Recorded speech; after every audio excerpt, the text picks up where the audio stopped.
Hello everyone, जैसे आप title देख ही चुके होंगे, आज के इस वीडियो हम क्लियर करने वाले हैं जेट 2019 में जो भी क्वेश्चंस पूछे गए थे बायोलॉजी से रिलेटेड, उन सभी को यहाँ पर हम डिटेल से सॉल्व करने वाले हैं। इसलिए यार हम वीडियो आपको एंड तक जरूर देखना है। इसके साथ साथ जैसे कि आपके कमेंट आ रहे थे आईसीआर और बीएचयू, तो उनसे मैं बोलना चाहूँगा कि यार जितने भी स्टूडेंट जो कि आईसीआर और बीएचयू के ओल्ड पेपर की सीरीज़ को कंप्लीट करना चाहते हैं, तो यार आपके लिए चैनल पर एक अलग से प्लेलिस्ट बना दी गई है। लगभग हमने जो भी ओल्ड पेपर है उनको कंप्लीट कर लिया है।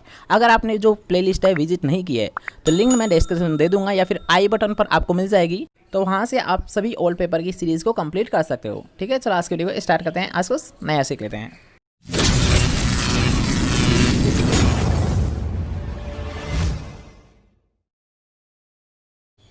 तो आज का हमारा फर्स्ट क्वेश्चन रहने वाला है कि सिलेंडर आटा की विशेष दंश कोशिकाओं को कहते हैं, अर्थात किस नाम से जाना जाता है, ये आपको बताना है।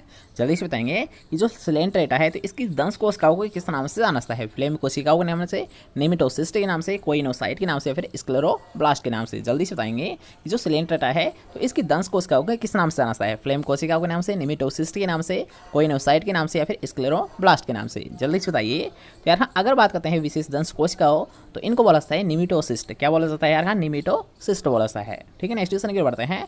ये तो आपने कई बार पढ़ ही लिया होगा, तो ये क्वेश्चन आपका गलत नहीं होना चाहिए। तो जल्दी से बताइए यार कि बाजरे का हरित वाली रोग का कारणात्मक, अर्थात यार इसका आपको रोगजनक बताना है। क्या बताना है? रोगजनक क्या होता है, कोजल ऑर्गेनिज्म क्या होता है। तो जल्दी से बताएंगे। प्लाज्मोफोरा वाइटिकोला होता है, सिंकाइटम एंडोबाइकोलेटम होता है, एस्टियोलिगोसिटामिने होता है, या फिर स्क्लेरोस्पोरा ग्रेमिनिकोला होता है। जल्दी से बताएंगे कि जो बाजरे का ग्रीन ईयर डिजीज है, ठीक है, ग्रीन ईयर डिजीज अर्थात हरित वाली रोग है, तो इसका रोगजनक क्या होता है ये आपको बताना है। तो जल्दी से बताएंगे। प्लाज्मोफोरा वाइटिकोला होता है, सिंकाइटम एंडोबाइकुलेटम होता है, अस्टिलोगोसिटामिने होता है, या फिर स्क्लेरा ग्रेमिनिकोला होता है। जल्दी से बताइए कौन सा आपका right answer, A B C या फिर डी। ए बी सी या फिर डी, जल्दी से बताएंगे कौन सा है इसका राइट आंसर। बाजरे का ग्रीन ईयर डिजीज किसके कारण होता है? जल्दी से बताएंगे। तो ये होता है स्क्लेरोस्पोरा ग्रेमिनिकोला के द्वारा। किसके द्वारा होता है? स्क्लेरोस्पोरा ग्रेमिनिकोला के द्वारा होता है। ठीक है, नेक्स्ट क्वेश्चन की ओर बढ़ते हैं। तो नेक्स्ट क्वेश्चन आपसे बताइए निम्न में से कौन सा जैविक नियंत्रण कारक है। तो जल्दी से बताएंगे। थायोबेंडाजोल होता है, एम्पिसिलिन होता है, पेनिसिलिन होता है, फिर स्ट्रेप्टोमाइसिन होता है। जल्दी से बताएंगे कि निम्न में से कौन सा जैविक नियंत्रण कारक है। जल्दी से बताइए कौन सा है आपका right answer, A B C या फिर डी। जल्दी से बताएंगे कौन सा होगा जैविक नियंत्रण कारक। थायोबेंडाजोल होगा, एम्पिसिलिन होगा, पेनिसिलिन होगा, या फिर स्ट्रेप्टोमाइसिन होगा। जल्दी से बताइए जैविक नियंत्रण कारक कौन सा है। थायोबेंडाजोल होता है, एम्पिसिलिन होता है, पेनिसिलिन होता है, फिर स्ट्रेप्टोमाइसिन होता है। जल्दी से बताइए कौन सा है जैविक नियंत्रण कारक। तो ये होता है स्ट्रेप्टोमाइसिन। जैसे कि आपको पता ही चल रहा होगा, वैसे तो क्लिक मार्क हो रहा है इस पर। तो यार अगर आपसे पूछा जाए जैविक नियंत्रण कारक तो कौन सा होता है? स्ट्रेप्टोमाइसिन होता है। ठीक है, नेक्स्ट क्वेश्चन की बात करते हैं। तो नेक्स्ट क्वेश्चन आपसे पूछा है इस पौधे का वानस्पतिक नाम, अर्थात यहाँ पर आपको एक बॉटनिकल नेम दे रखा है और आपको प्लांट का नाम बताना है। ठीक है, यहाँ पर आपको बॉटनिकल नेम दे रखा है और आपको क्या बताना है? प्लांट का नाम बताना है। तो जल्दी से बताइए यार रिसिनिस कम्युनिस क्या होता है? रिसिनस कम्युनिस किस प्लांट का बॉटनिकल नेम होता है ये आपको बताना है। तो जल्दी से बताएंगे। अरंडी का होता है, केले का होता है, आलू का होता है, फिर ज्वार का होता है। जल्दी से बताएंगे रिसिनस क्यूमिनिस किसका बॉटनिकल नेम होता है। अरंडी का होता है, केले का होता है, आलू का होता है, फिर ज्वार का होता है। जल्दी से बताइए किसका होता है? Ricinus communis. तो ये होता है यार अगर बात करते हैं बॉटनिकल नेम की रिसिनस कम्युनिस, तो ये होता है अरंडी का। किसका होता है? अरंडी का यार बॉटनिकल नेम क्या होता है? रिसिनस कम्युनिस होता है। ठीक है, नेक्स्ट क्वेश्चन की ओर बढ़ते हैं। तो नेक्स्ट क्वेश्चन आपसे पूछ रहा है उच्च कोटि के विटामिन, खनिज, प्रोटीन एवं स्वस्थ वसा युक्त फसल पैदावार को किस नाम से जाना जाता है। क्वेश्चन को दोबारा से पढ़ लीजिए कि उच्च कोटि के विटामिन, खनिज, प्रोटीन और स्वस्थ वसा युक्त फसल पैदावार को किस नाम से जाना जाता है। जल्दी से बताएंगे किस नाम से जाना जाता है। बायो मैग्निफिकेशन के नाम से, हाइब्रिडाइजेशन के नाम से, पार प्रजनन के नाम से, फिर बायो फोर्टिफिकेशन के नाम से। जल्दी से बताएंगे कि उच्च कोटि के विटामिन, खनिज, प्रोटीन और स्वस्थ वसा युक्त फसल पैदावार को किस नाम से जाना जाता है। बायो मैग्निफिकेशन के नाम से, हाइब्रिडाइजेशन के नाम से, पार प्रजनन के नाम से, या फिर बायो फोर्टिफिकेशन के नाम से। जल्दी से बताएंगे किस नाम से जाना जाता है। जल्दी से बताइए इसका राइट आंसर कौन सा होगा, ए बी सी या फिर डी। जल्दी से बताएंगे। बायो मैग्निफिकेशन बोला जाता है, हाइब्रिडाइजेशन बोला जाता है, पार प्रजनन बोला जाता है, फिर बायो फोर्टिफिकेशन बोला जाता है। किस नाम से जाना जाता है? उच्च कोटि के विटामिन, खनिज, प्रोटीन और स्वस्थ वसा युक्त पैदावार करने को, तो इसे बोला जाता है यार बायो फोर्टिफिकेशन। किस नाम से जाना जाता है? बायो फोर्टिफिकेशन के नाम से जाना जाता है। ठीक है, नेक्स्ट क्वेश्चन की ओर बढ़ते हैं। तो नेक्स्ट क्वेश्चन आपसे पूछा गया पुनर्योगज प्रौद्योगिकी, पुनर्योगज प्रौद्योगिकी द्वारा प्रथम चिकित्सीय उत्पाद क्या था। यार क्वेश्चन को पूछ रहा है यार क्वेश्चन में आपसे पूछा गया है कि जो प्रथम चिकित्सीय उत्पाद था वह कौन सा था, ये आपको बताना है। तो जल्दी से बताएंगे कि पुनर्योगज जो तकनीक थी, जो प्रौद्योगिकी थी, उसके द्वारा प्रथम चिकित्सीय उत्पाद कौन सा तैयार किया गया था ये आपको बताना है। जल्दी से बताएंगे। मानव वृद्धि हार्मोन था, सोमेटोस्टेटिन था, मानव इंसुलिन था या फिर बीटा एंडोर्फिन था। जल्दी से बताएंगे कि पुनर्युगज जो टेक्निक थी इसके द्वारा जो प्रथम चिकित्सीय उत्पाद था वह कौन सा तैयार किया गया था। मानव वृद्धि हार्मोन को तैयार किया गया था, सोमेटोस्टेटिन को तैयार किया गया था, मानव इंसुलिन को तैयार किया गया था, फिर बीटा एंडोर्फिन को तैयार किया गया था। जल्दी से बताइए राइट आंसर कौन सा होगा। तो यार हाँ, अगर आपसे पूछा जाता है पुनर्युगज प्रौद्योगिकी या फिर पुनर्युगज टेक्निक के द्वारा प्रथम चिकित्सीय उत्पाद तो कौन सा तैयार किया गया था। मानव इंसुलिन। कौन सा तैयार किया गया था। मानव इंसुलिन को तैयार किया गया था। ठीक है, नेक्स्ट क्वेश्चन की ओर बढ़ते हैं। नेक्स्ट क्वेश्चन आपसे पूछा गया आवर्त बीजियों की अभिलाक्षणिक विशेषता क्या है। अर्थात यार हाँ, एक आपको विशेषता दी गई है आवर्त बीजियों की। नाम से स्पष्ट हो रहा है यार हाँ, आवर्त बीजी। आवर्त का मतलब होता है ढकना और बीज को, तो इसके अकॉर्डिंग हिंट हो जाएगी आपकी। ठीक है, आवर्त बीजी मतलब बीज को ढकना। अब इससे आप पता लगा सकते हो ऑप्शन क्या होगा इसका राइट आंसर। तो आपको जल्दी से बताना है यार हाँ, बीज फलविति के अंदर होते हैं, पुष्प नहीं बनते हैं, बीज में बाह्य आवरण नहीं होता है, पुष्पों का वायु परागण होता है। जल्दी से बताएंगे ये जो आवृत बीजी होते हैं तो इनकी एक विशेषता क्या होती है, ये एक लक्षण क्या होता है। जल्दी से बताएंगे कि बीज फलवृत्ति के अंदर होते हैं, पुष्प नहीं बनते हैं, बीज में बाह्य आवरण नहीं होता है या फिर पुष्पों का वायु परागण होता है। जल्दी से बताएंगे यार हाँ कि आवृत बीजियों की एक विशेषता क्या होती है, एक मुख्य पहचान क्या होती है। बीज फलवृत्ति के अंदर होते हैं, पुष्प नहीं बनते हैं, बीज में बाह्य आवरण नहीं होता है, फिर पुष्पों का वायु परागण होता है। जल्दी से बताएंगे क्या है आवृत बीजियों की एक मुख्य पहचान या विशेषता। तो कौन सा होता है यार हाँ, बीज फलवृत्ति के अंदर होता है। जैसे कि हमने बताया था यार हाँ, आवृत बीजी अर्थात किसी से ढके हैं। ठीक है, बीज किसी से ढके हैं मतलब क्या हुआ, फर्स्ट ऑप्शन आपका राइट आंसर माना जाएगा। बीज फलवृत्ति के अंदर होते हैं। किसके अंदर होते हैं, बीज फलवृत्ति के अंदर होते हैं। ठीक है, नेक्स्ट क्वेश्चन की बात करते हैं कि अंडाणु के कोरोना रेडिएटा का भेदन कर अंडाणु कोशिका झिल्ली तक पहुंचने के लिए शुक्राणु के एक्रोसोम द्वारा स्रावित एंजाइम कौन सा है। ठीक है, अर्थात क्वेश्चन को दोबारा से पढ़ लीजिए, समझ नहीं आया था। अंडाणु के कोरोना रेडिएटा का भेदन कर अंडाणु कोशिका झिल्ली तक पहुंचने के लिए शुक्राणु के एक्रोसोम द्वारा स्रावित एंजाइम कौन सा है। यार हाँ, ये जो एक्रोसोम के द्वारा स्रावित एंजाइम होता है ये कौन सा होता है ये आपको बताना है। तो जल्दी से बताइए यार हाँ, कौन सा एंजाइम स्रावित किया जाता है एक्रोसोम के द्वारा। हाइल्यूरोनिडेज को किया जाता है, ग्लूकोसाइडेज को किया जाता है, NAD-काइनेज को किया जाता है, फिर फॉस्फोराइलेज को किया जाता है। जल्दी से बताइए जो स्रावित एंजाइम है वो कौन सा किया जाता है। हाइल्यूरोनिडेज को किया जाता है, ग्लूकोसाइडेज को किया जाता है, NAD काइनेज को किया जाता है, फिर फॉस्फोराइलेज को किया जाता है। जल्दी से बताइए किस एंजाइम को इस तरह किया जाता है एक्रोसोम के द्वारा। जल्दी से बताएंगे कौन सा ऑप्शन आपका राइट आंसर माना जाए, A, B, C या फिर D। जल्दी से बताएंगे राइट आंसर कौन सा होगा, A, B, C या फिर D। जल्दी से बताइए एक्रोसोम के द्वारा स्रावित एंजाइम कौन सा है। जल्दी से बताएंगे। तो यार हाँ, अगर पूछा जाता है एक्रोसोम के द्वारा एंजाइम तो कौन से एंजाइम को स्राव किया जाता है, हाइल्यूरोनिडेज को। किसको किया जाता है यार हाँ, हाइल्यूरोनिडेज एंजाइम को ही स्राव किया जाता है एक्रोसोम के द्वारा। ठीक है, नेक्स्ट क्वेश्चन की ओर बढ़ते हैं। तो नेक्स्ट क्वेश्चन आपसे पूछा गया विटामिन B12 इन खाद्य पदार्थों से प्राप्त किया जा सकता है। आपको बताना है यार हाँ, विटामिन जो B12 है ये किससे प्राप्त किया जाता है। जल्दी से बताएंगे यार, विटामिन B12 को किन किन पदार्थों से, किन किन खाद्य पदार्थों से प्राप्त किया जा सकता है। हरी पत्तीदार सब्जियों से, खट्टे फलों से, मेवे से या फिर यीस्ट और यकृत से। इसे आप इजीली बता दोगे, जल्दी से बता दीजिए, गलत नहीं होना चाहिए आपका राइट आंसर। तो जल्दी से बताएंगे हाँ, विटामिन B12 इन खाद्य पदार्थों से प्राप्त किया जा सकता है। अर्थात यार हाँ, कि जो विटामिन B12 है ये किससे प्राप्त किया जाता है, हरी पत्तीदार सब्जियों से प्राप्त किया जाता है, खट्टे फलों से प्राप्त किया जाता है, मेवे से प्राप्त किया जाता है, फिर यीस्ट व यकृत से प्राप्त किया जाता है। जल्दी से बताएंगे कि विटामिन B12 किन खाद्य पदार्थों से प्राप्त किया जा सकता है, हरी पत्तीदार सब्जियों से, खट्टे फलों से, मेवे से या फिर यीस्ट व यकृत से। जल्दी से बताइए किन से प्राप्त किया जाता है विटामिन B12। तो ये प्राप्त किया जाता है यीस्ट और यकृत से। किससे प्राप्त किया जाता है यार हाँ, यीस्ट और यकृत से यार हाँ, विटामिन B12 को प्राप्त किया जा सकता है। ठीक है, नेक्स्ट क्वेश्चन की ओर बढ़ते हैं। तो नेक्स्ट क्वेश्चन आपसे पूछा गया एक परजीवी खाद्य श्रृंखला में नंबर का, ठीक है, यहाँ पर आपको पूछा गया नंबर का जो पिरामिड है ये सदैव कौन सा प्रकार का रहता है। जल्दी से बताएंगे एक परजीवी का जो खाद्य श्रृंखला का जो पिरामिड बनता है और वो आपको बताना है नंबर के अकॉर्डिंग। ठीक है, नंबर के अकॉर्डिंग आपको बताना है।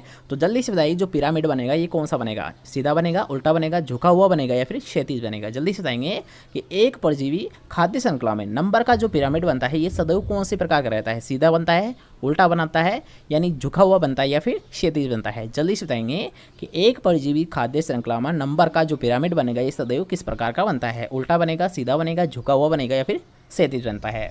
जल्दी से बताइए। तो यार अगर बात करते हैं परजीवी की, ठीक है, परजीवी मतलब जैसे कि एग्जाम्पल के तौर पर हम समझते हैं, पहले तो इसका राइट आंसर जान लेते हैं। यार एक परजीवी खाद्य श्रृंखला में नंबर का जो पिरामिड बनता है ये हमेशा उल्टा बनता है। कौन सा बनता है, उल्टा बनता है। अगर बात करते हैं इसको एक्सप्लेन, तो इसको एक्सप्लेन करने का आप एक अच्छा एग्जांपल मान सकते हो खुद हम। ठीक है, मनुष्य है और इसकी जो सिर में जुए पाई जाती है, जुए होती है, आप तो जानते होंगे जुओं को। तो तो जो ये होती है ये क्या होती है, परजीवी होती है। ठीक है, ये परजीवी होती है और जो मनुष्य है ये क्या होता है, होस्ट होता है, इसका परजीवी का होस्ट होता है। इसलिए यार हाँ कि परजीवी की संख्या अधिक होती है, मतलब यहाँ पर नंबर का ही तो पिरामिड पूछा गया है। तो नंबर कितने हो गए यार, जो जुई होती है एक अधिक मात्रा में पाई है, अर्थात अधिक संख्या होती है इनकी, जबकि मनुष्य तो एक ही होता है ना। अर्थात मान लीजिए होस्ट एक है लेकिन उस पर पाई जाने वाला जो परजीवी है अर्थात जो है ये अधिक मात्रा में पाई है, तो कौन सी प्रकार का पिरामिड बनेगा, हमेशा उल्टा ही बनेगा। क्योंकि यार हाँ जो पैरासाइट है अर्थात जो परजीवी है इनकी संख्या अधिक होती है, अर्थात यार हाँ जो पिरामिड बनेगा ये किस प्रकार का बनता है, उल्टा पिरामिड बनता है। क्वेश्चन समझ आ गया। ठीक है, नेक्स्ट क्वेश्चन की ओर बढ़ते हैं। नेक्स्ट क्वेश्चन आप पूछेगा ये नर जनन तंत्र में नरलिंग हार्मोन के स्त्रावण का नियंत्रण इसके द्वारा किया जाता है। ठीक है, जो नरलिंग हार्मोन है तो इसके स्त्रावण का कंट्रोल किसके द्वारा किया जाता है, नियंत्रण किसके द्वारा किया जाता है, ये आपको बताना है।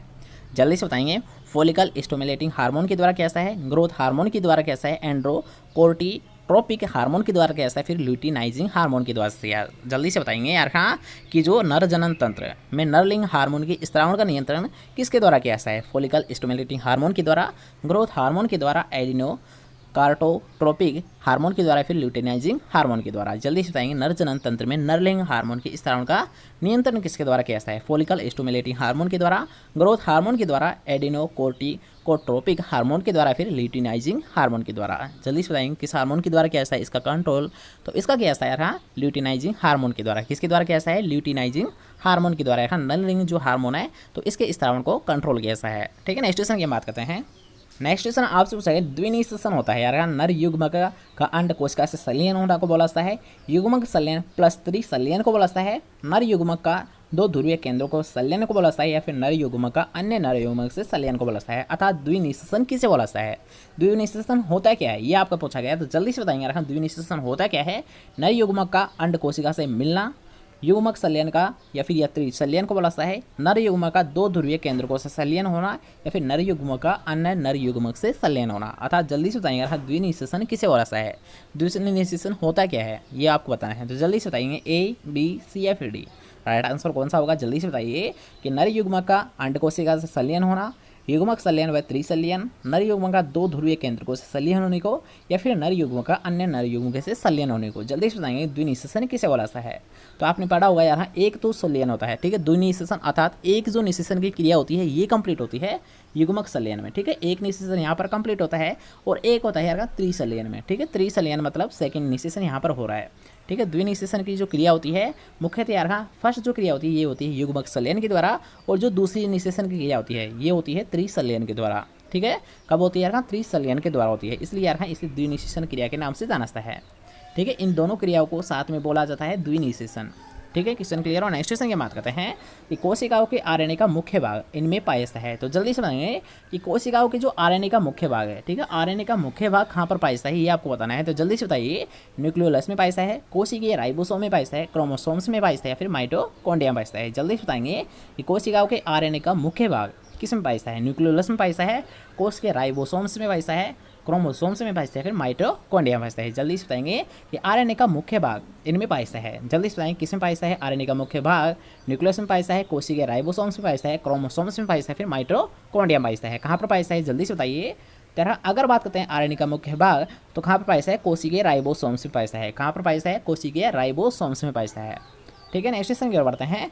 तो नेक्स्ट क्वेश्चन आपसे पूछा गया इस्माइट, एच माइट जो मानव में परजीवी होता है वह इसके बीच का कारक होता है। एच माइट जो मानव में परजीवी होता है और इसके बीच का कारण होता है इस जाति का होता है, यानी किस जाति का होता है वो जल्दी से आपको बताना है। सोरोप्टिस यानी सारणी का होता है, या फिर डर्मेनिसस का होता है, डेमोडेक्स का होता है, या फिर सार्कोप्टिस का होता है। जल्दी से बताएंगे कि एच माइट जो मानव में क्या होता है, परजीवी होता है और इसके बीच का कारक होता है इस जाति का होता है। आपको जाति बतानी है, जल्दी से बताएंगे यार। हाँ, सोरोप्टिस जाति का होता है, डर्मेनिसस जाति का होता है, डेमोडेक्स की जाति का होता है, या फिर सार्कोप्टिस जाति का होता है। जल्दी से बताएंगे कि एच माइट किस श्रेणी का होता है या फिर किस जाति का होता है। जल्दी से बताएंगे इसका राइट आंसर कौन सा होगा, ए, बी, सी या फिर डी। जल्दी से बताइए कौन सा है right answer, A, B, C या फिर डी। तो एच माइट किस श्रेणी या फिर किस जाति का होता है, सार्कोप्टिस का होता है। किस श्रेणी का होता है या किस जाति का होता है, सार्कोप्टिस जाति का होता है। ठीक है, क्वेश्चन क्लियर है। नेक्स्ट क्वेश्चन की ओर बढ़ते हैं कि कुछ जीवाणु द्वारा उत्पादित बीटी कोटन अर्थात बीटी जो टॉक्सिक होता है, आविष होता है, आविष का मतलब होता है टॉक्सिन होता है, ये स्वयं जीवाणु को नहीं मारता है। क्यों नहीं मारता है इसका रीजन आपको बताना है। यार हाँ दोबारा से समझ लीजिए क्वेश्चन को। कुछ जीवाणु द्वारा उत्पादित जो बीटी टॉक्सिन होता है, बीटी जो टॉक्सिन होता है ये स्वयं जीवाणु को नहीं मारता है लेकिन दूसरों को मारता है। इसका रीज़न क्या है, ऐसा क्यों करता है? ठीक है, तो ऑप्शन से देख लीजिए राइट आंसर कौन सा होगा, जल्दी से बताएंगे कि जीवाणु यानी जो जीवाणु है इसका आविष अर्थात जो जीवाणु टॉक्सिन है कि इसके प्रति अवरोधी होते हैं, अर्थात यार जो टॉक्सिन पदार्थ है इसके प्रति जो जीवाणु है वो प्रतिरोधक होते हैं। फर्स्ट ऑप्शन राइट आंसर बनना चाहेगा। आविष अपरिपक्व होता है अर्थात जो टॉक्सिन है अपरिपक्व होता है। आविष निष्क्रिय होता है या फिर आविष विशेष थैली में बंद रहते हैं, अर्थात यार ये जीवाणु को क्यों नहीं मारता है ये टॉक्सिन पदार्थ, ये आपसे पूछा गया है। तो जल्दी से बताएंगे इसका कारण क्या होता है कि जो टॉक्सिन पदार्थ होता है ये जीवाणु के प्रतिरोधक होता है, या आविष अर्थात यानी टॉक्सिन है तो अपरिपक्व होता है, टॉक्सिन निष्क्रिय होता है या फिर टॉक्सिन विशेष थैली में बंद रहते हैं इसलिए जीवाणु को नहीं मारते हैं।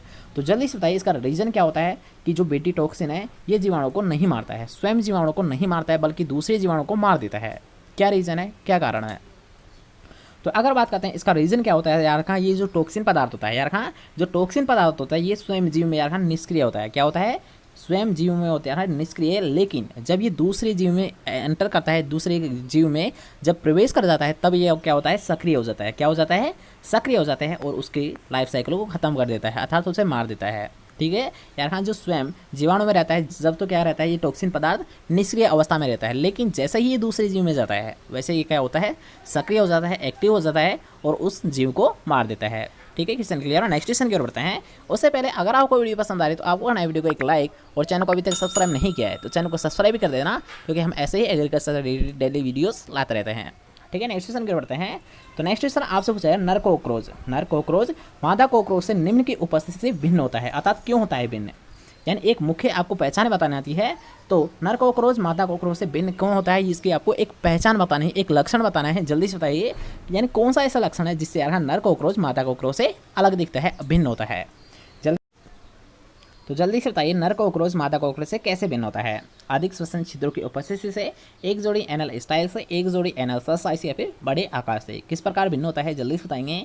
अधिक श्वसन छिद्रों की उपस्थिति से, एक जोड़ी एनल स्टाइल से, एक जोड़ी एनल साइज या फिर बड़े आकार से। तो यार हाँ, अगर पूछा जाता है नर कॉकरोच मादा कॉकरोच से कैसे भिन्न होता है तो ये होता है एक जोड़ी एनल स्टाइल से। किस प्रकार होता है यार, एक जोड़ी एनल स्टाइल से होता है।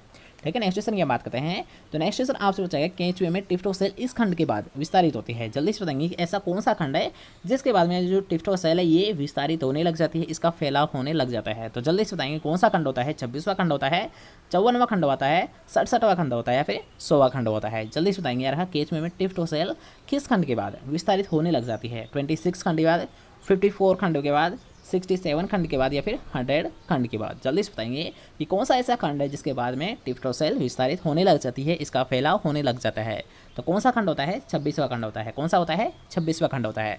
ठीक है, नेक्स्ट क्वेश्चन पर आइए। तो नेक्स्ट क्वेश्चन आपसे पूछा है खपरा बिट्टल, खपरा बिट्टल जिसका साइंटिफिक नेम क्या होता है, ट्रोगोडर्मा ग्रेनेरियम। क्या होता है यार हाँ, जो खपरा बिट्टल है इसका साइंटिफिक नेम होता है ट्रोगोडर्मा ग्रेनेरियम। के जीवन चक्र की वह अवस्था जो अनाज की हानि पहुंचाती है, अर्थात आपको ये बतानी है इसकी कौन सी स्टेज है। ठीक है, इसकी लाइफ साइकिल आपने पढ़ी होगी, 4 स्टेज मुख्यतः होती है, तो आपको ये भी बतानी है कि जो 4 स्टेज है। ठीक है, इसकी अगर बात करते हैं अंडे, प्यूपा, लार्वा और वयस्क। अंडे, लार्वा, प्यूपा और वयस्क, इन चारों अवस्थाओं में से कौन सी ऐसी अवस्था है जो कि यार सबसे ज़्यादा हानि पहुंचाती है, सबसे ज़्यादा लॉस पहुंचाती है, यही आपसे क्वेश्चन में पूछा गया है। तो जल्दी से बताइए खपरा बिट्टल की कौन सी स्टेज, कौन सी अवस्था सबसे ज़्यादा हानि पहुंचाती है, नुकसान पहुंचाती है, अंडा अवस्था पहुंचाती है, लार्वा अवस्था पहुंचाती है, प्यूपा अवस्था पहुंचाती है, फिर वयस्क अवस्था सबसे ज़्यादा नुकसान पहुंचाती है। जल्दी से बताएंगे कि कौन सी ऐसी अवस्था है यार खान जो कि सबसे ज़्यादा हानि पहुंचाती है, सबसे ज़्यादा नुकसान पहुंचाती है। अंडा होता है, लार्वा होता है, प्यूपा होता है या फिर वयस्क होता है। जल्दी से बताइए कौन सी अवस्था है, अंडा होता है, लार्वा होता है, प्यूपा होता है या फिर वयस्क होता है। जल्दी से बताइए राइट आंसर कौन सा होगा।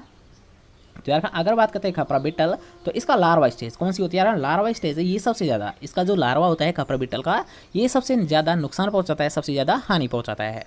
ठीक है, नेक्स्ट क्वेश्चन की ओर बढ़ते हैं। तो नेक्स्ट क्वेश्चन आपसे पूछा गया उभयचर। ठीक है, उभयचरों के अभिलक्षण क्या होते हैं, तो जल्दी से बताएंगे यार उभयचरों के जो अभिलक्षण होते हैं वो आपको बताने हैं। जल्दी से बताएंगे कि कठोर सर्गों से ढका शरीर होता है इनका, नखर युक्त अंगुलियां होती है, द्विकोष्ठीय हृदय होता है, फिर नम व ग्रंथि युक्त त्वचा होती है। जल्दी से बताएंगे कि उभयचरों के अभिलक्षण कौन सा होता है। कठोर सल्कों से ढका शरीर होता है, नखर युक्त अंगुलियां होती है, द्विकोष्ठीय हृदय होता है, फिर नम एवं ग्रंथि युक्त त्वचा होती है। जल्दी से बताएंगे कौन सा इसका एक अभिलक्षण होता है। कठोर सल्कों से ढका शरीर होता है, नखर युक्त अंगुलियां होती है, द्विकोष्ठीय हृदय होता है, फिर नम एवं ग्रंथि युक्त त्वचा होती है। कौन सा इसका एक अभिलक्षण है। तो यहाँ अगर आपसे पूछा था उभयचरों के अभिलक्षण तो कौन सा होता है, नम एवं ग्रंथि युक्त त्वचा होती है। क्या होती है यहाँ जो उभयचर होते हैं तो इनका एक अभिलक्षण माना जाता है नम एवं ग्रंथि युक्त त्वचा को। किसे माना जाता है, नम एवं ग्रंथि युक्त त्वचा को। ठीक है, नेक्स्ट क्वेश्चन की हम बात करते हैं।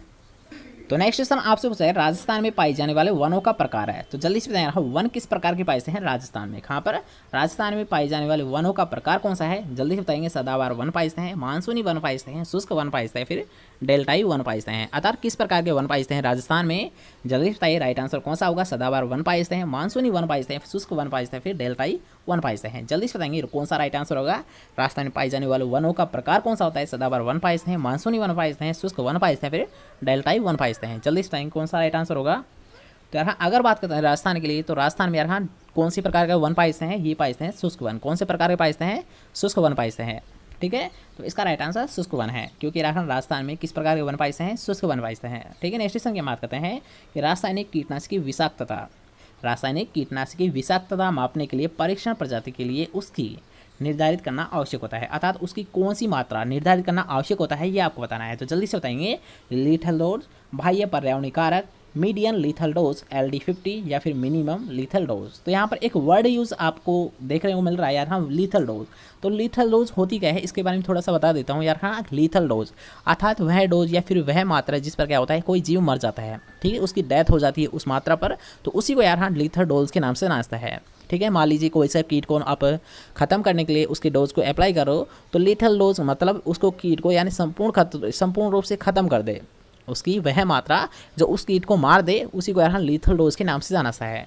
ठीक है, तो यहाँ पर आपसे यही क्वेश्चन पूछा जा रहा है कि इसकी कौन सी मात्रा को निर्धारित किया जाता है, ये आपको बतानी है। तो जल्दी से बताएंगे यार हाँ कि रासायनिक कीटनाशक की विषाक्तता मापने के लिए परीक्षण प्रजाति के लिए उसकी क्या मात्रा निर्धारित की जाती है। लीथल डोज को किया जाता है, बाह्य पर्यावरणीय कारक को किया जाता है, मीडियम लीथल डोज को किया जाता है, फिर मिनिमम लीथल डोज को किया जाता है। जल्दी से बताइए कि किस मात्रा का आप निर्धारण करोगे। तो किसका किया जाता है यार, हाँ ये किया जाता है मीडियम लीथल डोज का किया जाता है। किसका किया जाता है, मीडियम लीथल डोज का किया जाता है। ठीक है, नेक्स्ट क्वेश्चन क्या बढ़ता है।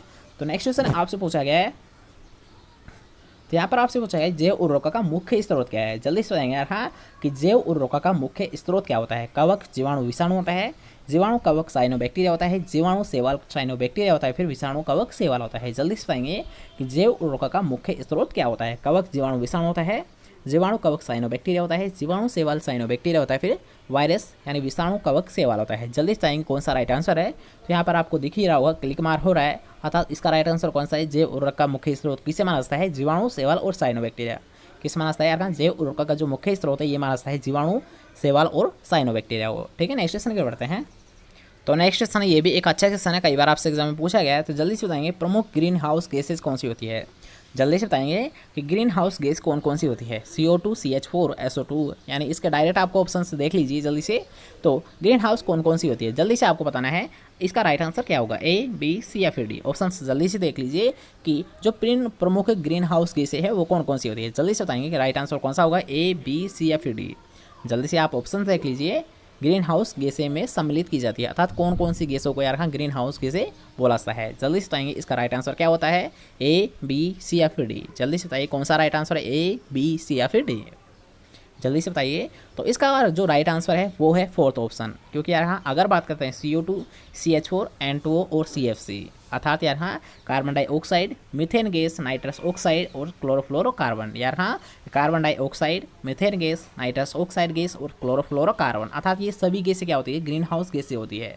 कौन सी होती है यार हाँ, ग्रीन हाउस गैसें होती है। और अगर बात करते हैं इसमें सबसे ज़्यादा योगदान किसके द्वारा दिया जाता है, तो यार हाँ 55%। यार हाँ कि जो सबसे ज़्यादा योगदान दिया जाता है ये दिया जाता है CO2 के द्वारा, सबसे ज़्यादा योगदान दिया जाता है CO2 के द्वारा। और अगर बात करते हैं सबसे कम, तो सबसे कम दिया जाता है नाइट्रस ऑक्साइड के द्वारा। किसके द्वारा दिया जाता है यार, नाइट्रस ऑक्साइड है, तो इसके द्वारा यहाँ कम से कम योगदान दिया जाता है ग्रीन हाउस गैसेज में। ठीक है, अगर आपसे क्वेश्चन पूछा था ग्रीन हाउस गैसेज में सबसे ज़्यादा योगदान किसके द्वारा दिया जाता है, तो CO2 के द्वारा दिया जाता है। और अगर आपसे यहाँ पर ये क्वेश्चन पूछा था सबसे कम योगदान, तो सबसे कम योगदान दिया जाता है नाइट्रस ऑक्साइड के द्वारा। ठीक है, क्वेश्चन क्लियर हुआ। नेक्स्ट क्वेश्चन की ओर बढ़ते हैं। नेक्स्ट क्वेश्चन आपसे बताया केंद्र पीत की अंडे निम्न के अभिलक्षण होते हैं। जल्दी से बताएंगे कि केंद्र पीत की अंडे किसकी एक अभिलक्षण होते हैं, किसकी एक मुख्य विशेषता होती है। एविस की होती है, यूथेरियन स्तनधारी की होती है, कीट की होती है, फिर रेप्टिलिया की होती है। जल्दी से बताएंगे कि केंद्र पीत की अंडे निम्न के अभिलक्षण होते हैं, अर्थात किसकी एक मुख्य पहचान होती है, किसकी एक मुख्य विशेषता होती है। एवीज की होती है, यूथेरियन स्तनधारी की होती है, कीट की होती है, फिर रेप्टिलिया की होती है। जल्दी से बताएंगे एवीज की होती है, यूथेरियन स्तनधारी की होती है, कीट की होती है, फिर रेप्टिलिया की होती है। कौन सा राइट आंसर माना जाएगा, जल्दी से बताइए। तो यार हाँ, अगर आपसे पूछा था केंद्रपीत के अंडे किसकी एक अभिलक्षण होता है, किसकी एक मुख्य पहचान होती है, तो ये होती है कीटों की। किसकी होती है यार, कीटों की होती है। ठीक है, नेक्स्ट क्वेश्चन की बात करते हैं कि पुनर्योगज डीएनए प्रौद्योगिकी में आणविक कैंची, पुनर्योगज डीएनए टेक्निक होती है, तो इसमें आणविक कैंची किसे बोला जाता है। तो जल्दी से बता दें यार हाँ, मॉलिक्यूलर सीजर के नाम से किसे जाना जाता है, मोलिकुलर सीजर के नाम से किसे जाना जाता है। जल्दी से बताएंगे। पॉलीमरेज एंजाइम को जाना जाता है, रेस्ट्रिक्शन एंजाइम को जाता है, लाइगेज एंजाइम को जाना जाता है, फिर न्यूक्लियस एंजाइम को जाना जाता है। जल्दी से बताएंगे यार हाँ, पुनर्योगज डीएनए टेक्निक में आणविक कैंची के नाम से किसे जाना जाता है। पॉलीमरेज एंजाइम को जाना जाता है, रेस्ट्रिक्शन एंजाइम को जाना जाता है, लाइगेज एंजाइम को जाना जाता है, फिर न्यूक्लियस एंजाइम को जाना जाता है। जल्दी से बताएंगे जो पुनर्योगिज टेक्निक होती है, तो इसमें मोलिकुलर सीजर के नाम से किसे जाना जाता है। जल्दी से बताएंगे। मोलिकुलर यानी पॉलीमरेज एंजाइम को जाना जाता है, रेस्ट्रिक्शन एंजाइम को जाना जाता है, लाइगेज एंजाइम को जाना जाता है, फिर न्यूक्लियस एंजाइम को जाना जाता है। किसे जाना जाता है यार हाँ, मोलिकुलर सीजर। जल्दी से बताइए राइट आंसर कौन सा होगा, ए, बी, सी या फिर डी। जल्दी से बताइए कौन सा इसका राइट आंसर होगा। पॉलीमरेज एंजाइम होता है, रेस्ट्रिक्शन एंजाइम होता है, लाइगेज होता है, फिर न्यूक्लियस एंजाइम होता है। मोलिकुलर सीजर किसे बोला जाता है। तो अगर बात करते हैं मोलिकुलर सीजर अर्थात आणविक कैंची, तो ये बोला जाता है रेस्ट्रिक्शन एंजाइम को। यार किसको बोला जाता है यार, रेस्ट्रिक्शन एंजाइम को, जो कि यार हाँ डीएनए को अलग अलग भागों से टुकड़ों में करने का काम करता है, अर्थात अलग अलग खंडों में विभाजित करने का कार्य करता है रेस्ट्रिक्शन एंजाइम। ठीक है, जो डीएनए का अणु होता है, तो इसको क्या करता है यार हाँ, अलग अलग खंडों में डिवाइड करने का, अलग अलग खंडों में टुकड़ों में करने का कार्य करता है रेस्ट्रिक्शन एंजाइम। इसलिए यार हाँ, जो रेस्ट्रिक्शन एंजाइम होता है, इसे किस नाम से जाना जाता है यार, आणविक कैंची के नाम से जाना जाता है। ठीक है, नेक्स्ट क्वेश्चन की ओर बढ़ते हैं। तो नेक्स्ट क्वेश्चन आपसे पूछा गया निम्न में से कौन सी पादपों में जीन स्थानांतरण की विधि नहीं है। ठीक है, यहाँ पर आपसे क्वेश्चन पूछा है जीन स्थानांतरण करने की विधि नहीं होती है।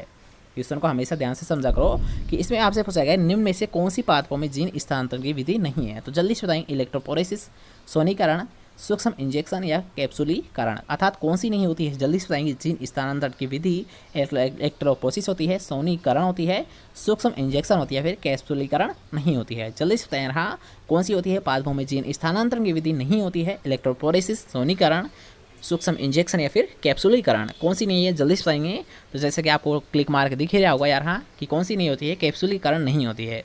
कौन सी नहीं होती है जीन स्थानांतरण की विधि, कौन सी नहीं होती है, कैप्सूलीकरण नहीं होती है। बल्कि अगर बात करते हैं कौन कौन सी होती है जीन स्थानांतरण की विधि, तो इलेक्ट्रोपोरेसिस के द्वारा भी किया जा सकता है, सूक्ष्म इंजेक्शन के द्वारा भी किया जा सकता है, और जो सोनीकरण है इसके द्वारा भी जीन स्थानांतरण आसानी से किया जा सकता है। ठीक है, तो इसका राइट आंसर कौन सा था, कैप्सूलीकरण। ठीक है, नेक्स्ट क्वेश्चन की ओर बढ़ते हैं। तो नेक्स्ट क्वेश्चन आपसे पूछा गया कि मधुमक्खी पालन इस कारण से बहुत अधिक लाभदायक मानी जाती है, अर्थात क्यों इसका लाभदायक क्यों माना जाता है, इसका आपको रीजन बताना है। तो पहले आप ऑप्शन देख लीजिए, उसके अकॉर्डिंग आपको राइट आंसर बताना है। तो जल्दी से बताएं हाँ, यानी बहुत अधिक लाभदायक क्यों माना जाता है मधुमक्खी पालन को। मधु उत्पादन के कारण, परागण द्वारा कृषि उत्पादन के कारण, बीज वैक्स अर्थात मोम उत्पादन के कारण, या फिर रोजगार के अवसर इससे प्राप्त होते हैं, इसलिए इसे लाभदायक माना जाता है। तो जल्दी से बताएंगे हाँ, मधुमक्खी पालन इस कारण से बहुत अधिक लाभदायक मानी जाती है। जल्दी से बताएंगे। मधु उत्पादन के कारण, पराग द्वारा कृषि उत्पादन के कारण, बीज वैक्स अर्थात मोम यानी जो मोम है इसके उत्पादन के कारण, फिर रोजगार के अवसर प्राप्त होते हैं, इसलिए इसे एक बहुत लाभदायक श्रेणी में रखा गया है। जल्दी से बताएंगे कि मधुमक्खी पालन बहुत अधिक लाभदायक क्यों होती है, रीजन क्या है इसका। तो इसका मुख्य रीजन यही होता है क्योंकि आपने पढ़ा होगा यार हाँ कि मधुमक्खी पालन है ये परागण के साथ साथ कृषि उत्पादन में भी बढ़ाती है। क्या कहता है यार हाँ, इसका मुख्य रीजन क्योंकि यार मधुमक्खी पालन परागण के साथ साथ कृषि उत्पादन भी बढ़ाती है, इसलिए यार हाँ कि मधुमक्खी पालन को अधिक लाभदायक माना गया है। ठीक है, नेक्स्ट क्वेश्चन की ओर बढ़ते हैं। तो नेक्स्ट क्वेश्चन आपसे पूछा गया पादप उत्तक संवर्धन के लिए कीटाणुहीन वातावरण प्रदान करने के लिए आप किसका प्रयोग करोगे, अर्थात किसका उपयोग किया जाता है। लेमिनार वायु प्रवाह बेंच का प्रयोग कैसा है, ऑटोक्लेव का प्रयोग कैसा है, पादप वृद्धि कक्ष का प्रयोग कैसा है, फिर अपकेंद्रित विधि का प्रयोग कैसा है। अर्थात याद रखना आपको तैयार करना है कीटाणुहीन वातावरण। क्या तैयार करना है आपको, कीटाणुहीन वातावरण तैयार करना है, तो उसके लिए आप किसका प्रयोग करोगे। लेमिनार वायु प्रवाह बेंच का प्रयोग करोगे, ऑटोक्लेव का प्रयोग करोगे, पादप वृद्धि कक्ष का प्रयोग करोगे, या फिर अपकेंद्रित विधि का प्रयोग करोगे। जल्दी से बताइए कि कीटाणुहीन वातावरण प्रदान करने के लिए आप किसका प्रयोग करोगे। लेमिनार वायु प्रवाह बेंच का प्रयोग करोगे, ऑटोक्लेव का प्रयोग करोगे, पादवर्ती कक्ष का प्रयोग करोगे या फिर अपकेंद्रित विधि का प्रयोग करोगे। तो यार हाँ, अगर आपको कीटाणुहीन वातावरण तैयार करना है तो इसके लिए आप जो प्रयोग करोगे ये करोगे लेमिनार वायु प्रवाह बेंच का प्रयोग करोगे। किसका प्रयोग करोगे यार हाँ, लेमिनार वायु प्रवाह बेंच का प्रयोग करोगे। ठीक है, नेक्स्ट क्वेश्चन की ओर बढ़ते हैं। तो नेक्स्ट क्वेश्चन आपसे पूछा है रोगजनकों द्वारा उत्पन्न पादप रोग कहलाते हैं। अर्थात यार जो प्लांट पैथोजन होते हैं, क्या होते हैं, जो प्लांट पैथोजन होते हैं, तो इसके द्वारा जो रोग उत्पन्न होते हैं तो उनको रोगों को किस नाम से जाना जाता है? संक्रामक रोग के नाम से जाना जाता है, मौसमी रोग के नाम से जाना जाता है, खनिज विषाक्तता के नाम से जाना जाता है, फिर पोषक तत्वों की कमी से उत्पन्न होने वाले रोग जाना जाता है। जल्दी से बताएंगे कि जो प्लांट पैथोजन होते हैं अर्थात यहाँ रोगजनक होते हैं तो इसके द्वारा उत्पन्न रोग किस नाम से जाना जाता है? संक्रामक रोग के नाम से, मौसमी रोग के नाम से, खनिज विषाक्तता के नाम से या फिर पोषक तत्वों की कमी से उत्पन्न रोग के नाम से। जल्दी से बताइए कि रोगजनकों द्वारा उत्पन्न पादप रोग किस नाम से जाने जाते हैं? जल्दी से बताइए इसका राइट आंसर कौन सा होगा। तो यहाँ अगर बात करते हैं रोगजनकों द्वारा उत्पन्न पादप रोगों की तो इसको जाना जाता है अर्थात इन रोगों को जाना जाता है संक्रामक रोग से। है कौन से नाम से जाना जाता है? संक्रामक रोग से इन्हें जाना जाता है। ठीक है, नेक्स्ट क्वेश्चन की बात करते हैं। तो नेक्स्ट क्वेश्चन की मोटा अनाज किसमें इस कुल की होती है? अर्थात यार हम मोटा अनाज है लगभग इसे आप ऐसे मान सकते हो जो कि सीरियल्स क्रॉप है। ठीक है, जो जितनी भी जो सीरियल्स क्रॉप है उनको किस फैमिली या किस कुल में रखा गया है? तो जल्दी से बताइए सीरियल्स किस में आते हैं, किस कुल में आते हैं? पोएसी में आते हैं, फेबेसी में आते हैं, ब्रेसिकेसी में आते हैं, फिर सोलेनेसी में आते हैं। जल्दी से आएंगे, जल्दी से बताएंगे यार कि जो सीरियल्स है, ठीक है, जो खाद्यान्न होते हैं ये मुख्यतः किस कुल में आते हैं, किस परिवार में आते हैं? पोएसी में आते हैं, फेबेसी में आते हैं, ब्रेसिकेसी में आते हैं, फिर सोलेनेसी में आते हैं। किस में आते हैं? जल्दी से बताएंगे। तो यहाँ अगर बात करते हैं मोटे अनाज या फिर सीरियल्स क्रॉप की तो सीरियल्स का आपको पता होगा किस फैमिली से बिलोंग करते हैं? पोएसी या ग्रेमनी से। किससे करते हैं यार? ग्रेमनी, पोएसी या फिर ग्रासेस फैमिली। ठीक है, तीनों ही एक के नाम होते हैं यार। ग्रेमनी बोल लो या फिर पोएसी बोल लो या फिर ग्रासिस फैमिली बोल लो। ग्रेमनी, पोएसी या फिर ग्रासिस फैमिली बोलो यार, तीनों ही एक ही कुल के नाम होते हैं। ठीक है, नेक्स्ट क्वेश्चन की बात करते हैं कि पर्यावरण की दृष्टि से, इसे आप थोड़ा सा ऊपर कर लेते हैं।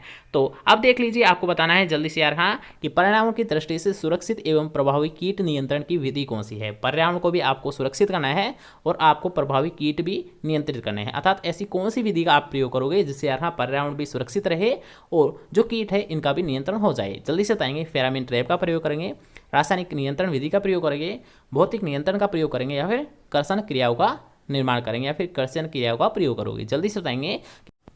तो जल्दी से बताएं ऐसी कौन सी क्रिया है जिससे यहाँ पर्यावरण को भी सुरक्षित रखा जा सके और जो कीट है इनका भी इफेक्टिव कंट्रोल किया जा सके? कौन से है? तो यहाँ ये होती है कृषि क्रियाएं। कौन सी होती है? कृषि क्रिया, जिसके आधार पर पर्यावरण को भी सुरक्षित रखा जा सकता है और जो कीट है इनका भी इफेक्टिव कंट्रोल किया जा सकता है। ठीक है, नेक्स्ट क्वेश्चन की बात करते हैं। तो नेक्स्ट क्वेश्चन में आपसे पूछा गया इस क्रिया द्वारा, इसे क्रिया द्वारा पादपों में चूषण बल बनाकर रसारोहण करना आवश्यक होता है। अर्थात आपको बताना है कि रसारोहण के लिए कौन सी क्रिया है जो कि उपयुक्त मानी जाती है? प्रकाश संश्लेषण क्रिया, विसरण क्रिया, वाष्पोत्सर्जन क्रिया, फिर अवशोषण क्रिया। जल्दी से बताएंगे कि ऐसी कौन सी क्रिया है जो कि यहाँ रसारोहण के लिए उपयुक्त मानी जाती है? प्रकाश संश्लेषण क्रिया, विसरण क्रिया, वाष्पोत्सर्जन क्रिया, फिर अवशोषण क्रिया। जल्दी से बताइए तो कौन सी होती है? ये होती है वाष्पोत्सर्जन क्रिया। कौन सी होती है यार? वाष्पोत्सर्जन क्रिया, क्योंकि यार ये चूसल बनाने का कार्य करती है और जो क्या करती है रसारोहण के लिए उपयुक्त होती है। ठीक है, कौन सी होती है? वाष्पोत्सर्जन क्रिया होती है। ठीक है, नेक्स्ट क्वेश्चन की बात करते हैं कि रक्त स्कंदन अर्थात यार रक्त का जो क्लोट बनता है, जो थक्का बनता है या फिर जो रक्त जमता है, क्या होता है? रक्त जो जमता है तो उसके लिए यार कौन सा खनिज आवश्यक होता है? क्वेश्चन में आपसे पूछा गया है, यही पूछा गया है कि रक्त स्कंदन प्रक्रिया में कौन सा खनिज आयन आवश्यक होता है? जल्दी से बताइए। आयरन होता है, कैल्शियम होता है, जिंक होता है, फिर मैग्नीशियम होता है। जल्दी से बताइए यार रक्त स्कंदन प्रक्रिया में कौन सा खनिज आयन आवश्यक होता है? आयरन होता है, कैल्शियम होता है, जिंक होता है, फिर मैग्नीशियम होता है। जल्दी से बताएंगे कौन सा आपका राइट आंसर माना जाएगा? आयरन, कैल्शियम, जिंक या फिर मैग्नीशियम? जल्दी से बताइए कौन सा आपका राइट आंसर माना जाएगा? तो ये होता है कैल्शियम, क्योंकि यार हाँ अगर बात करते हैं रक्त स्कंदन तो इसमें आवश्यक कौन सा होता है खनिज आयन? ये होता है कैल्शियम। कौन सा होता है? कैल्शियम खनिज आयन आवश्यक होता है। ठीक है, नेक्स्ट क्वेश्चन की बात करते हैं कि सही युग्म को आपको पहचाना है, यानी इनमें से सही जोड़ा कौन सा है ये आपको पहचाना है। तो जल्दी से बता दीजिए। तो इसको डायरेक्टली हम क्लियर कर लेते हैं, ज़्यादा टाइम वेस्ट नहीं करते हैं कि ऑक्सीजन क्या होता है। तो आपको पता होगा यार शीर्षकालिका प्रभावित अर्थात यार एपिकल डोमिनेंस, आपने पढ़ा होगा यार ऑक्सीजन। तो ऑक्सीजन से संबंधित आपने एक क्रिया देखी होगी एपिकल डोमिनेंस, शीर्ष प्रभावित अर्थात यार एपिकल डोमिनेंस, अर्थात ये ऑप्शन आपका राइट आंसर है। कौन सा आपका राइट आंसर है? ऑक्सीजन, जिसमें क्या देखी जाती है यार शीर्षकालिक प्रभाविता देखी जाती है। ठीक है, नेक्स्ट क्वेश्चन की ओर बढ़ते हैं। तो नेक्स्ट क्वेश्चन आपसे पूछा गया इनका प्रयोग ऑटोमोबाइल निकास में उत्सर्जित विषैली गैसों को कम करने के लिए किया जाता है। अर्थात यार जो टॉक्सिक गैसें निकलती है तो इनको यानी इनको कम किसके द्वारा किया जाता है, अर्थात किसका प्रयोग किया जाता है जिससे क्या हम विषैली गैसों को कम किया जा सके। तो जल्दी से बताएं कौन सा आपका राइट आंसर होगा। कैटालिटिक कन्वर्टर का प्रयोग किया जाता है, इलेक्ट्रोस्टैटिक प्रेसिपिटेटर का प्रयोग किया जाता है, फिल्टर पेपर का प्रयोग किया जाता है, फिर एयर प्यूरीफायर का प्रयोग किया जाता है। अर्थात इनका प्रयोग अर्थात किसका प्रयोग के द्वारा जो उत्सर्जित विषैली गैसें होती है तो इनको कम किसके द्वारा किया जा सकता है। जल्दी से बताएंगे कैटालिटिक कन्वर्टर के द्वारा, इलेक्ट्रोस्टैटिक प्रेसिपिटेटर के द्वारा, फिल्टर पेपर के द्वारा, फिर एयर प्यूरीफायर के द्वारा। जल्दी से बताएंगे कौन सा आपका राइट आंसर होगा। फर्स्ट ऑप्शन ही, सेकंड ऑप्शन, थर्ड ऑप्शन या फिर फोर्थ ऑप्शन। जल्दी से बताएंगे ए, बी, सी या फिर डी। और राइट आंसर कौन सा होगा जल्दी से बताएंगे ए, बी, सी या फिर डी। जल्दी से बताएंगे कि विषैली गैसों को कम किसके द्वारा किया जा सकता है। तो ये किया जा सकता है यार हाँ कैटालिटिक कन्वर्टर के द्वारा। किसके द्वारा यार हाँ कैटालिटिक कन्वर्टर के द्वारा यहाँ जो विषैली गैसें हैं इनकी मात्रा को कम किया जा सकता है। ठीक है, नेक्स्ट क्वेश्चन को बढ़ते हैं। तो नेक्स्ट क्वेश्चन आपसे पूछा गया ज़ैंथोमोनास कंप्रेस्टिस। ज़ैंथोमोनास कंप्रेस्टिस पौध रोग का कारण क्या होता है, अर्थात यहाँ ये किस रोग का कारण होता है ये आपको बताना है। ज़ैंथोमोनास, तो ज़ैंथोमोनास स्पीसीज किसका कारण होता है जल्दी से बता दीजिए। गेहूं का किट का होता है, सिट्रस कैंकर का होता है, चूर्णित आसिता का होता है, फिर तिल पर्णा भत्ता का होता है। जल्दी से बताइए हाँ कि ज़ैंथोमोनास जो कैम्प्रेटिस या फिर कंप्रेस्टिस भी आप इसे मान सकते हो कि ज़ैंथोमोनास कंप्रेस्टिस पौध रोग या किसका एक कोजल ऑर्गेनिज्म होता है, किसका एक रोगजनक होता है। जल्दी से बताएंगे गेहूं की किट का रोग होता है, सिट्रस कैंकर का होता है, चूर्णित आसिता का होता है, फिर तिल पर्णा भत्ता का होता है। जल्दी से बताएंगे किसका है ज़ैंथोमोनास कंप्रेस्टिस, अर्थात जो ज़ैंथोमोनास स्पीसीज है ये किसका एक रोगजनक होता है, एक रोग कारक होता है। जल्दी से बताएंगे किसका होता है, ये होता है यार हाँ सिट्रस कैंकर का। किसका होता है यार हाँ कि अगर आपसे पूछा जाता है ज़ैंथोमोनास सिट्राई या फिर आपसे पूछा जाता है ज़ैंथोमोनास कंप्रेस्टिस यार हाँ ज़ैंथोमोनास सिट्राई या फिर आपसे पूछा जाता है ज़ैंथोमोनास सिट्राई, तो ये दोनों ही किसके होते हैं सिट्रस कैंकर के होते हैं। किसके होते हैं सिट्रस कैंकर के यार हाँ रोगजनक होते हैं, कोजल ऑर्गेनिज्म होते हैं। ठीक है, नेक्स्ट क्वेश्चन बात करते हैं कि सर्पगंधा पादप का कौन सा भाग औषधीय महत्व का है, अर्थात यार इसका जो मेडिसिनल यूज है ये कौन सा प्लांट पार्ट किया जाता है, अर्थात कौन से प्लांट पार्ट का यूज मेडिसिनल यूज के लिए किया जाता है ये आपको बताना है। तो जल्दी से बताइए सर्पगंधा का किस प्लांट पार्ट को यूज किया जाता है मेडिसिनल यूज के लिए। जल्दी से बताइए किस प्लांट पार्ट का यूज़ करेंगे, तना का करते हैं, मूल का करते हैं, पर्ण का करते हैं या फिर फल का करते हैं। जल्दी से बताएंगे कि सर्पगंधा के किस प्लांट पार्ट का यूज़ मेडिसिनल यूज़ के लिए किया जाता है। जल्दी से बताएंगे कि तने का किया जाता है, इसकी जड़ का किया जाता है, पर्ण का किया जाता है, फिर इसके फल का किया जाता है। जल्दी से बताइए किस प्लांट का पार्ट का यूज़ किया जाता है। तो ये किया जाता है यार इसकी जड़ का प्रयोग। किसका किया जाता है यार इसकी जड़ का प्रयोग जो औषधीय महत्व अर्थात यार मेडिसिनल यूज़ के लिए जो सर्पगंधा तो इसकी जड़ का प्रयोग, इसकी रूट का प्रयोग किया जाता है। ठीक है, नेक्स्ट क्वेश्चन की बात करते हैं। तो नेक्स्ट क्वेश्चन आपसे पूछा गया प्राणी जगत का वर्गीकरण। प्राणी जगत का वर्गीकरण निम्न लक्षणों पर आधारित है, अर्थात कौन से लक्षण है जिनके लक्षणों पर आधारित यार प्राणी जगत का वर्गीकरण किया गया है। जल्दी से बताएंगे तो इसको भी आप डायरेक्ट देख लीजिए। तो इसका फर्स्ट ऑप्शन आपका राइट आंसर है, क्योंकि यार अगर बात करते हैं प्राणी जगत का वर्गीकरण तो ये किस आधार पर किया गया है, ये किया गया यार संगठन स्तर, समिति और देह गुहा। यार संगठन जो स्तर है, समिति है और देह गुहा है, तो इन तीनों लक्षणों के आधार पर यार प्राणी जगत का वर्गीकरण किया गया है। ठीक है, क्या है आधार इनका प्राणी जगत का वर्गीकरण करने का, ये था संगठन स्तर, समिति और देह गुहा। ठीक है, नेक्स्ट क्वेश्चन की ओर बढ़ते हैं।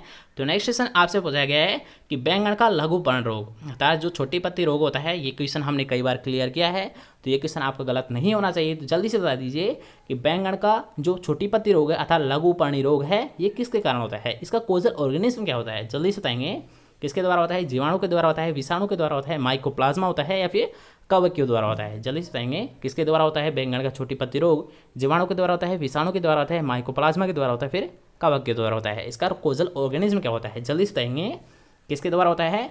तो हमने बताया था, याद रखना कि अगर आपसे पूछता है लिटिल लीफ ऑफ ब्रिंजल छोटी पत्ती रोग होता है बैंगन में, तो ये होता है माइकोप्लाज्मा या फिर फाइटोप्लाज्मा के द्वारा। किसके द्वारा होता है, फाइटोप्लाज्मा या फिर माइकोप्लाज्मा के द्वारा होता है, और इसी को यार हम फाइटोप्लाज्मा के नाम से जाना जाता है। ठीक है, नेक्स्ट क्वेश्चन की ओर बढ़ते हैं जो कि आज का हमारा लास्ट क्वेश्चन रहने वाला है। तो नेक्स्ट क्वेश्चन आपसे पूछा है अल नीनो प्रभाव। अल नीनो प्रभाव नहीं देखा जाता है, क्वेश्चन को थोड़ा सा ध्यान से समझा करो यार। हाँ, इसमें पूछा है कहाँ पर नहीं देखा जाता है, तो ये आपको बताना है कि जो अल नीनो प्रभाव है ये कहाँ पर नहीं देखने को मिलता है। हिंद महासागर में, अटलांटिक महासागर में, आर्कटिक महासागर में या फिर प्रशांत महासागर में। अर्थात यार जो अल नीनो प्रभाव है ये कहाँ पर नहीं देखा जाता है, हिंद महासागर में, अटलांटिक महासागर में, आर्कटिक महासागर में या फिर प्रशांत महासागर में। कहाँ पर नहीं देखने को मिलता है अल नीनो प्रभाव, जल्दी से बता दिए इसका राइट आंसर कौन सा होता है। तो यार हाँ अगर बात करते हैं जो आर्कटिक महासागर, यार हाँ जो आर्कटिक महासागर होता है तो यहाँ पर अल नीनो प्रभाव नहीं देखने को मिलता है। कहाँ पर नहीं देखा जाता है यार हाँ जो अल नीनो प्रभाव ये नहीं देखा जाता है आर्कटिक महासागर में। ठीक है, तो आज का बस नहीं, कैसा लगा आज का वीडियो कमेंट करके जरूर बताइए, और अगर आपको वीडियो पसंद आया हो तो आपको आना है इस वीडियो को एक लाइक, इस वीडियो कर दीजिए अपने दोस्तों के साथ ज़्यादा से ज़्यादा शेयर, और चैनल को अभी तक सब्सक्राइब नहीं किया है तो चैनल को लीजिए सब्सक्राइब। और पास के बेल आइकन जरूर दबा देना, जिससे जब भी हमारी कोई नई वीडियो अपलोड की जाए तो वो सबसे पहले आपको प्राप्त हो। अब नोटिफिकेशन से याद आया कि यार हाँ, अगर आप बोलते हो यार हाँ कि हमें नोटिफिकेशन नहीं प्राप्त होता, तो यार अगर आपने चैनल को सब्सक्राइब कर रखा है, ठीक है, अगर चैनल को आपने सब्सक्राइब कर रखा है, उसके पास में एक देखिए एक बेल आइकन दिख रहा होगा, एक घंटे का आइकन दिख रहा होगा, तो इस घंटे के बटन को आप पर ऑल पर जरूर सेलेक्ट करना है यार हाँ, कि अगर आपको नोटिफिकेशन नहीं प्राप्त होते हैं तो आपको क्या करना है, ये घंटे का आइकन है तो इसे ऑल पर जल्द दबा लेना, ठीक है। क्या करना है, आपको ऑल पर सेलेक्ट कर देना है, जिससे क्या बेनिफिट होगा आपका कि जब भी हमारी कोई नई वीडियो अपलोड की जाएगी तो इसका नोटिफिकेशन सबसे पहले आपको प्राप्त होगा। इसलिए याद रखना कि अगर आपने नहीं कर रखा है प्रेस नोटिफिकेशन के आइकन को ऑल पर, तो अभी से सिलेक्ट कर लीजिए ऑल पर, जिससे कि हमारी हर एक वीडियो का नोटिफिकेशन आपको सबसे पहले प्राप्त हो। ठीक है, मिलते हैं कोई नेक्स्ट नंबर टॉप से, जब तक ले Jai Hind, Jai Bharat, bye bye, take care, good night.